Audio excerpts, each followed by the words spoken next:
श्री सद्गुरुभ्यो नमः। आप सबका YS गुरु के NCERT संस्कृत सॉल्यूशन इस यूट्यूब चैनल पर हार्दिक स्वागत है। आज हम NCERT के द्वारा 6th क्लास के लिए निर्धारित पाठ्य पुस्तक सेमोसी प्रथम भाग है। इस पाठ्य पुस्तक के 6th लेसन भ्रांतो वाला है। इस पाठ का अभ्यास का कार्य कर रहे हैं। तो आइए देखते हैं। सबसे पहले हम प्रश्नों को समझेंगे कि प्रश्नों में क्या पूछ रखा है। इसके बाद एक साथ इनके आंसर आपको दिखाएंगे और समझाएंगे। पहले प्रश्नों को समझिए। यहाँ पर प्रश्न है। ऊपर पहला प्रश्न, अधोलिखितानां प्रश्नानां उत्तराणि संस्कृत भाषया लिखत। नीचे लिखे गए प्रश्नों के उत्तरों को संस्कृत भाषा के साथ लिखिए। पहला प्रश्न है, बालः कदा क्रीडितुं निर्जगामः। बालः बालक कदा कब क्रीडितुं खेलने के लिए निर्जगामः निकल गया। दूसरा है, बालस्य मित्राणि किमर्थं त्वरमाणा बभूवुः। बालस्य बालक के मित्राणि मित्र किमर्थं किस लिए त्वरमाणा जल्दी कर रहे बभूवुः थे। बालक के मित्र किस लिए जल्दी कर रहे थे, किस लिए शीघ्रता कर रहे थे। मधुकरः है तीसरा प्रश्न है, मधुकरः बालकस्य आह्वानं केन कारणेन अमन्यत।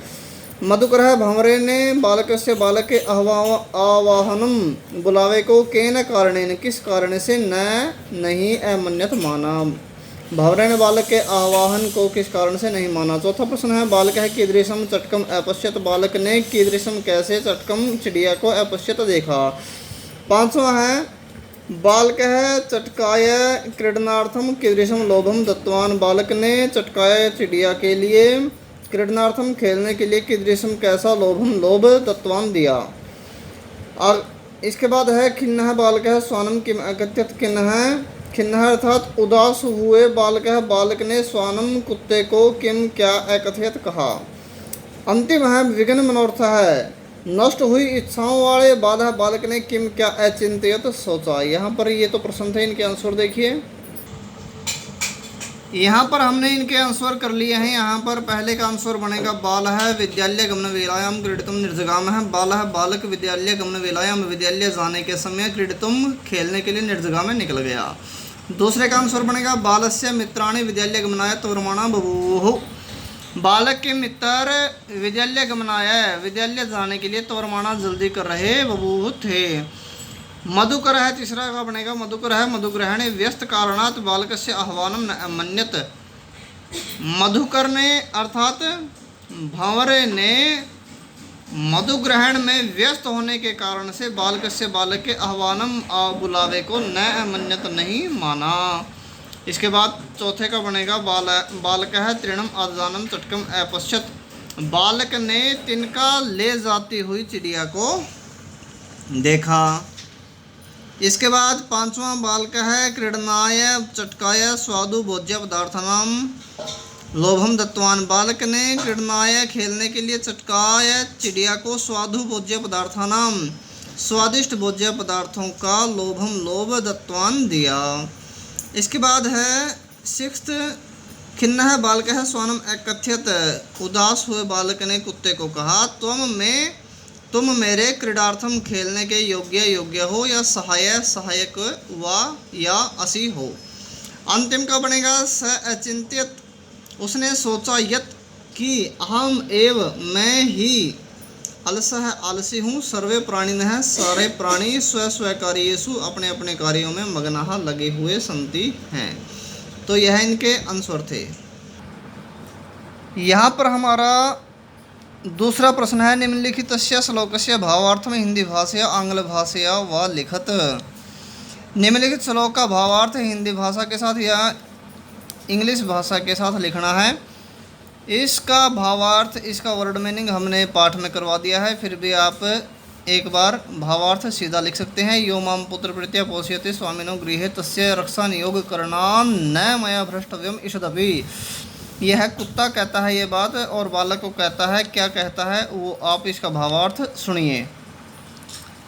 जो मुझको पुत्र के समान पालता है, उस स्वामी के घर पर सुरक्षा के कार्य में लगे हुए मेरे द्वारा थोड़ा सा भी नहीं हटना चाहिए। सुरक्षा के कार्य से मेरे द्वारा थोड़ा सा भी नहीं हटना चाहिए। यह कुत्ते का कथन था। यह तीसरा प्रश्न है, भ्रांतो बाला है इति कथायाः सारांशम हिंदी भाषया आंग्ल भाषया व लिखित।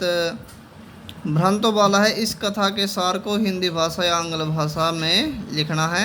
यह आप अपने आप कर सकते हैं, क्योंकि हम वीडियो में पूरे पाठ को आपको समझा चुके हैं, इसलिए अपने सामर्थ्यानुसार इसको कीजिए। यहाँ पर चौथा प्रश्न है, स्थूल पदानि अधिकृत्य प्रश्न निर्माणम कुरुते। स्थूल पदों को, मोटे शब्दों को आधार बनाकर प्रश्नों का निर्माण करिए। इनमें सिर्फ आपको एक शब्द जो मोटे शब्द हैं उनको चेंज करना है, उनकी जगह पर प्रश्नवाचक शब्दों को स्थापित कर देना है। तो पहले इनकी हिंदी सुनिए, इसके बाद इन शब्दों की जगह पर कौन से शब्द आपने स्थापित करने हैं। शेष पंक्ति वैसी की वैसी लिखी जाएगी, सिर्फ एक शब्द को चेंज करना है और अंत में आपको प्रश्नवाचक चिन्ह लगा देना है। यहाँ पर देखिए, पहला है स्वादुनि भक्ष्य कवलानि ते दास्यामि। स्वादुनि स्वादिष्ट, भक्ष्य कवलानि भोज्य पदार्थ, ते तुमको दास्यामि दूंगा। दूसरा है चटकह स्वकर्मणि व्यग्रह आसित। चिड़िया स्वकर्म अपने कार्य में व्यग्रह लगा हुआ आसित था। तीसरा है कुक्कुरः मानुषाणां मित्रमस्ति। कुक्कुरः कुत्ता मनुष्यों का मित्र है। चौथा स महतिम वैदुषीम लब्धवान, उसने बहुत बड़ी विद्वत्ता को प्राप्त कर लिया। रक्षा नियोग करणात, सुरक्षा का कार्य करने से, मया मेरे द्वारा न भ्रष्टव्यम नहीं हटना चाहिए। तो इन मोटे शब्दों की जगह जो शब्द आएंगे वो देखिए और शेष पंक्ति वैसे रखिए। तो यहाँ पर हमने फोर्थ क्वेश्चन को किया हुआ है। पहले में हम कानी जोड़ देंगे स्वादुनि की जगह, दूसरे में स्वकर्मणि की जगह हम कस्मिन कर देंगे, तीसरे में मानुषाणाम की जगह केशाम कर देंगे और चौथे में महतिम वैदुषीम की जगह काम कर देंगे और रक्षा नियोग करणात अंतिम में हम रक्षा नियोग करणात की जगह कस्मात कर देंगे। इस तरह इनको एक एक शब्द हम स्थापित करके अंत में प्रश्नवाचक चिन्ह लगाकर प्रश्नों का निर्माण आपका हो जाएगा। और उनका क्या प्रश्न बनेंगे वो भी सुन लीजिए।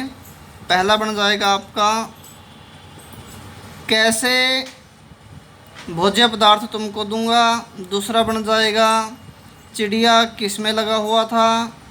तीसरा बनेगा, कुत्ता किसका मित्र होता है। और चौथा प्रश्न बन जाएगा आपका, उसने क्या प्राप्त किया। और पांचवा बनेगा, किससे मेरे को नहीं हटना चाहिए, किस कार्य से मेरे को नहीं हटना चाहिए। तो अब पांचवा देखिए, यहाँ पर हमारा प्रश्न नंबर 5 है, एतेभ्य नमः है, इन सभी को नमस्कार है। इति उदाहरणम अनुसृत्य, ऐसे इस उदाहरण का अनुकरण करके, नमः इत्यस्य योगे, नमः इस शब्द के योग में चतुर्थी विभक्ति चौथी विभक्ति का प्रयोगम कृत्वा, प्रयोग करके पंचवाक्यानि रच्यते, 5 वाक्य लिखिए। अर्थात जहाँ नमः होगा वहाँ पर ऐसे ही आपको भय चौथी विभक्ति लगानी पड़ेगी। यह बहुवचन में भय, तीसरी में और द्विवचन में भयाम बन जाता है और एक वचन में चौथी के आय, जैसे राम आय, और स्त्रीलिंग हो तो यई, जैसे लतायई सीतायई, इस तरह से। तो हम 5 वाक्यों की रचना आपको दिखाते हैं। यहाँ पर हमने पहला शब्द वाक्य बनाया है, गुरुवे नमः, गुरु को नमस्कार। दूसरा मात्रे नमः, माता को नमस्कार। तीसरा पितरे नमः, पिता को नमस्कार। चौथा सर्वेभ्यो नमः, सभी को नमस्कार। और पांचवा अध्यापकाय नमः, अध्यापक को नमस्कार। यह है इनके 5 वाक्य, आप नोट कर सकते हैं। यहाँ पर 6th क्वेश्चन है, कै स्तंभे, कै वाली पंक्ति में समस्त पदानि, सारे पदों को कै स्तंभ, हाँ, कै वाली पंक्ति में समस्त पदानि, समस्त पद हैं अर्थात समास वाले शब्द हैं। और कै स्तंभे, कै वाली पंक्ति में तेसाम, उनके विग्रह दत्तानि, विग्रह दिए हुए हैं। तानि यथा समक्षम लिखत, तानि उनको यथा उचित रूप से समक्षम सामने लिखना है। पहला है दृष्टिपथम, पुस्तक दासा, विद्याव्यसनी, पुष्पोद्यानम। और इस साइड में है पुष्पाणाम उद्यानम, विद्याया व्यसनी, दृष्टि पंथा, पुस्तका नाम दासा है। तो कैसे आएंगे वो देखिए। यहाँ पर 6th क्वेश्चन को हमने आपके लिए सरल किया। पहला बनेगा दृष्टिपथम, अर्थात दृष्टि है पंथा, नज़र के रास्ते में। दूसरा पुस्तक दासा, पुस्तकों के दास, पुस्तका नाम दासा, यह बन जाएगा। विद्याव्यसनी, पढ़ाई में व्यसन करने वाला, तो इसका बन जाएगा विद्यायाः व्यसनी। और चौथा पुष्पोद्यानम, फूलों का बगीचा, पुष्पाणम उद्यानम, इस तरह से यह बन जाएगा चौथा। अब 7वां प्रश्न देखिए, यहाँ पर है अधोलिखितेषु पदयुग्मेषु, पदों के जोड़े में, नीचे लिखे गए पदों के जोड़े में एकम विशेष्य पदम, एक विशेष्य पद है, अपरंच विशेषण पदम, अपरंच और दूसरा विशेषण पद है, विशेषण पदम विशेष्य पदम च पृथक पृथक कृत्वा चित्वा लिखत। विशेषण शब्द को और विशेष्य शब्द को अलग अलग चुन करके आपको लिखना है। आपको फिर पुनः मैं बता देता हूँ, जो विशेषता होती है उसी को विशेषण कहते हैं और जिसकी विशेषता होती है वो विशेष्य। तो पहला है खिन्न बाला है, उदास बालक। दूसरा पलायमानम स्वानम, दौड़ता हुआ कुत्ता। तीसरा प्रीतः बालक है, खुश बालक। चौथा स्वाधुनी भक्ष्य कवलानी, स्वाधुनी स्वादिष्ट भक्ष्य कवलानी, भोज्य पदार्थ। और 5वां है त्वरमाणः व्यस्यः, त्वरमाणा जल्दी करते हुए, व्यस्यः मित्र। तो इनको देखिए, यहाँ पर सबके पहले शब्द विशेषण माने जाएंगे और दूसरे वाला शब्द जो है वो विशेष्य माना जाएगा। जैसे खिन्न है, यह विशेषण, बाल है बालक, ये विशेष्य हो गया। इसी तरह से पलायमानम प्रीतः स्वादुनी त्वरमाणः, ये विशेषण हो गए। और स्वानम बाल है, भक्ष्य कवलानी वैश्य, ये विशेष्य हो जाएंगे। अब यहाँ इसी 7वें का दूसरा है कोष्ठक गतेषु पदेषु, कोष्ठक अर्थात ब्रैकेट में दिए हुए पदों में सप्तमी विभक्ति है, 7वीं विभक्ति का प्रयोगम कृत्वा, प्रयोग करके रिक्त स्थान पूर्तिम कुरुत, रिक्त स्थानों की पूर्ति करिए। जो ब्रैकेट में शब्द दिए हैं उनमें 7वीं विभक्ति लगानी है। पहले इनको समझ लीजिए। बाल है बालक, पाठशाला गमन वेलायाम, ये आपने पाठ में पढ़ा है, विद्यालय जाने के समय में, क्रीडितम निर्जगाम, खेलने के लिए निकल गया। दूसरा इदम, इदम शब्द में क्या बनेगा, अस्मिन, अस्मिन इस जगत में, प्रत्येक हर एक स्वीकृत्य निमग्न भवति, अपने कार्य में लगा हुआ है। तीसरा खग है, पक्षी, शाखायाम टहनी पर नीडम करोति, घोंसला बनाता है। चौथा अस्मिन इस निदाग दिवसे, गर्मी के दिन में, किमर्थम पर्यटसी, क्यों घूम रहे हो। और चौथा हिमालय उच्चतम है, नगेशु पर्वतों में हिमालय, हिमालय है उच्चतम है। यहाँ पर इसने मिसप्रिंट कर दिया, तमह में हलंत भी लगा दिया मैं को, और मैं को विसर्ग भी लगा दिए।